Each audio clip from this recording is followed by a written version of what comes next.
Hello Rebels, welcome back to Modern Mano. Now, don't be so fast to dismiss this video when I tell you it's not going to be me telling you what various celebrities think about dating and relationships. My title is in fact a way for me to clickbait my way into your heart while I still have those precious seconds before you click off into some other YouTube rabbit hole. Wait, stick around. Because the dating wisdom I have to impart to you has been forged in the fire by true warriors. And you don't have to be Hollywood in any way to use it. Now, there are many out there in what I like to call the YouTube psychosphere who claim to have dating secrets for you.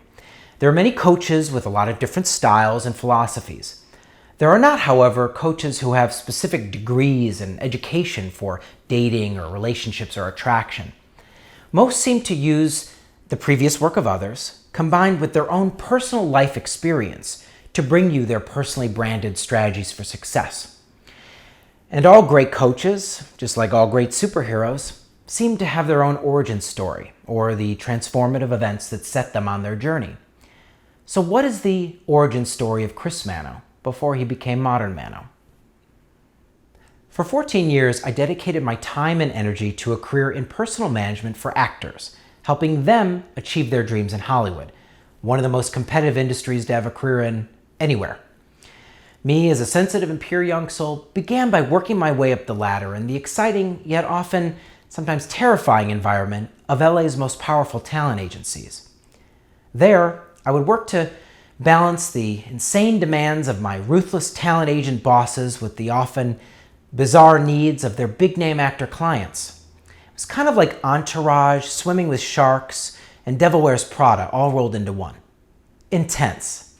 But I don't regret a moment of it, because it taught me something very valuable about the nature of personal excellence. You see, there were a huge amount of actors that wanted to be represented by the agency I worked with, but very few of them had yet attained the level of dedication and mastery and experience to even get noticed. However, the ones that we did work with, I had the opportunity to learn from, and they gave me a sort of, shall we say, masterclass on how to be successful at almost anything in life. It began when I started taking note of the massive amount of personal discipline it took for them to become true experts at their craft. Because the best actors aren't just waiting around for an agent to call them to go to work. They were always grinding, relentless, practicing their craft and getting better and better and better.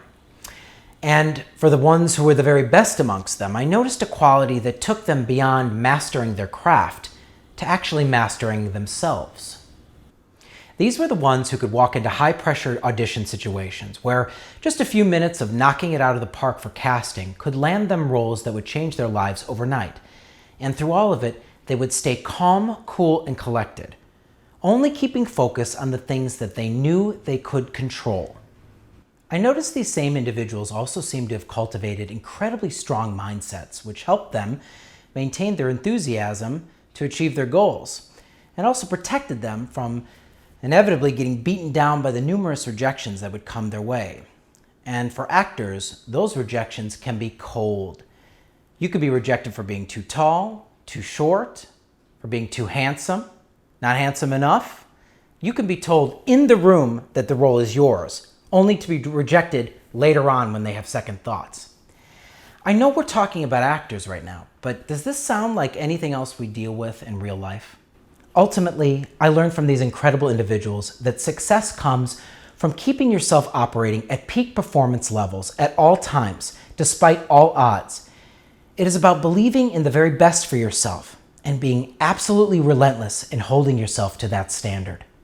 So after moving into work as a talent manager, a position that allowed me to have more regular interaction with my actors, I took with me my ethos of peak performance. I wanted to work with actors who weren't just good, but those who exemplified greatness, those who held themselves at their highest level. And as a manager, I demanded that same level of discipline for every actor that I worked with, because I knew what it took to win in their particular arena. I loved being there at my client's side, helping them to level up their performance and being their confidant through the ups and downs that came. I saw my actors as warriors. And I had the honor of sharing a number of victories with some of them. Their wins were my wins. So in many ways, I had already become a coach. My own personal light bulb moment happened to me a few years ago after a very difficult breakup. The relationship had been super important to me, much to the detriment of my own personal goals and dreams. I had sacrificed so much because I thought that's what the point of a relationship was. But I didn't realize that I had sacrificed so much of my own identity on behalf of my girlfriend. So, the story goes that one minute I was a happy boyfriend shopping online for engagement rings, and before I know it, I had been dumped and left a shell of the person I had been before. While I waited to see whether or not my ex would take me back, anxiety took over my whole life. I was completely miserable. I thought that this was possibly my last chance at love, and I thought my entire life had hung in the balance. Of course, my ex did not take me back, and subsequently I fell deeper into the hole I had put myself in. That is, until the day one of my acting clients booked a really big job. It was a combination of a total ninja move of preparation and mindset work that blew me away. With this one success, my client had leveled himself up in the industry almost overnight. And in this business, one job brings you more jobs and more money. So before we knew it, my client was going out on bigger and bigger movies, studio films. And every time they got an audition, I would pace my office like a nervous madman. After one of these huge auditions, I spoke with my client on the phone, and it was interesting because my client was really relaxed as opposed to the stress case that I was.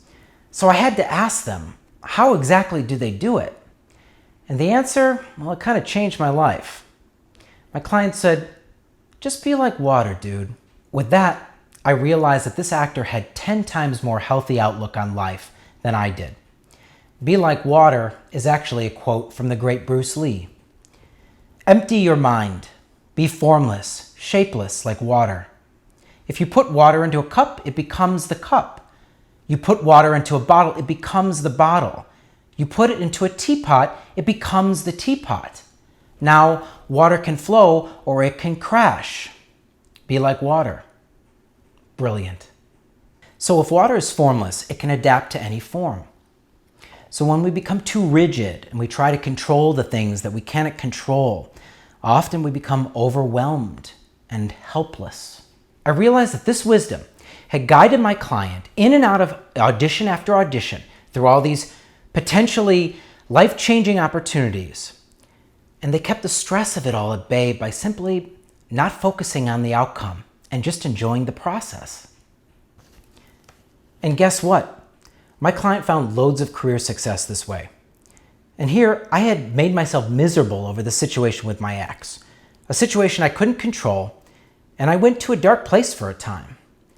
All because I hadn't learned yet to just flow through life like water and remain unattached to all the possibilities that life could bring. The idea of practicing detachment in dating and relationships is often talked about as being one of the secrets of success.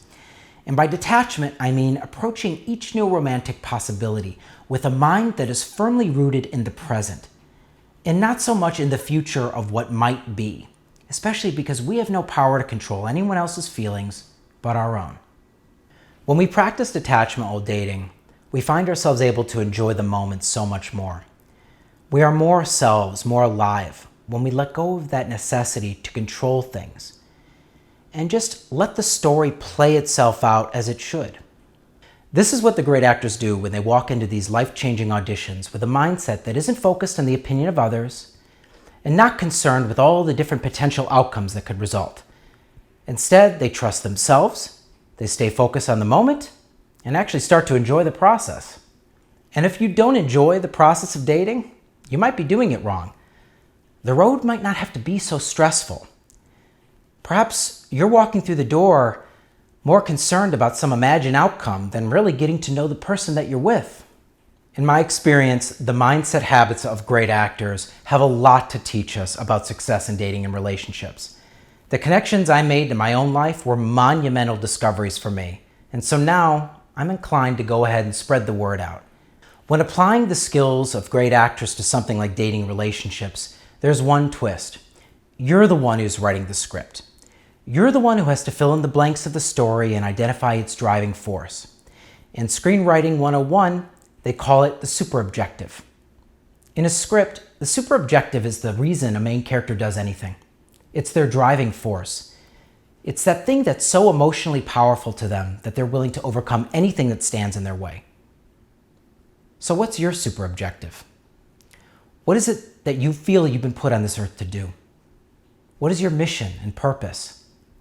There's nothing sexier than a man who has a super objective, and we're going to be discussing exactly why in the upcoming series of videos ahead. But until then, thank you for joining me. Be safe, be cool. This is Modern Mano.